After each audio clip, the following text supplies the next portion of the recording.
नमस्कार दोस्तों, अगर आपकी बोर्ड परीक्षा सिर्फ 30 दिन के बाद है तो घबराने की जरूरत बिल्कुल नहीं है। याद रखिए, सही रणनीति, सही मेहनत और सही समय की प्रबंध इन 30 दिनों को गोल्डन 30 डे बना सकते हैं। तो चलिए जानते हैं कि इन 30 दिनों में कैसे पढ़ाई की जाए ताकि बोर्ड परीक्षा में आप टॉप मार्क्स ला सकते हैं। सबसे पहले अगर स्टेप 1 की बात करें तो सिलेबस को 3 हिस्सों में बांटिए। पहले दिन पूरा सिलेबस देखने का प्रयास कीजिए, उसे 3 हिस्सों में बांटिए। पहला पार्ट होना चाहिए स्ट्रॉन्ग पार्ट, जो आपको पहले से आता हो।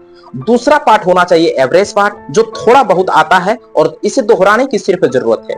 तीसरा पार्ट वीक पार्ट, जो बिल्कुल आप नहीं जानते हैं और उसे बहुत ज्यादा गहराई से पढ़ने की जरूरत है। इस तीनों पार्ट की स्ट्रेटेजी जान लेते हैं। स्ट्रॉन्ग पार्ट को रोज थोड़ा थोड़ा रिवाइज कीजिए, एवरेज पार्ट को रोज 2 घंटे पढ़ने का प्रयास कीजिए और जो बिल्कुल कमजोर पार्ट है उसे रोज 1 घंटा पढ़ने का प्रयास कीजिए। इससे आपका जो है हमेशा टॉपिक वो क्लियर होता जाएगा। अगर स्टेप दूसरा बात करें तो डेली रूटीन बनाना।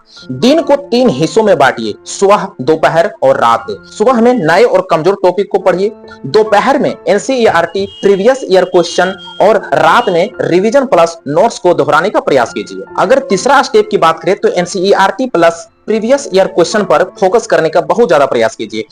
इन 30 दिनों में सबसे ज्यादा काम आने वाले हैं ये प्रीवियस ईयर क्वेश्चन। एनसीईआरटी के इंटरेस्ट प्लस एक्सरसाइज क्वेश्चन को हल करने का प्रयास कीजिए। पिछले 10 साल के बोर्ड क्वेश्चन जो पूछे गए हैं उसको भी दोहराने का प्रयास कीजिए। ये आपके लिए बहुत ज्यादा लाभदायक होगा। चलिए थोड़ा सा छोटा सा एक ट्रिक जान लेते हैं। अगर एक क्वेश्चन बार बार पूछा गया है तो उसके एग्जाम में आने की संभावना बहुत ज्यादा होती है। Step 4 writing practice equal success की। देखिए, हम आपको बताते हैं कि राइटिंग कीजिए। राइटिंग, अगर आपका राइटिंग मजबूत रहेगा तो सिर्फ पढ़ना काफी नहीं है, लिखना बहुत ज्यादा जरूरी है। रोज कम से कम 2 आंसर शीट्स पर जरूर लिखने का प्रयास कीजिए। मैथ और साइंस के न्यूमेरिकल जरूर लिखकर प्रैक्टिस कीजिए। इससे स्पीड और परसेंटेशन दोनों बेहतर होंगे। तो दोस्तों, ये 30 दिन आपकी जिंदगी बदल सकती है।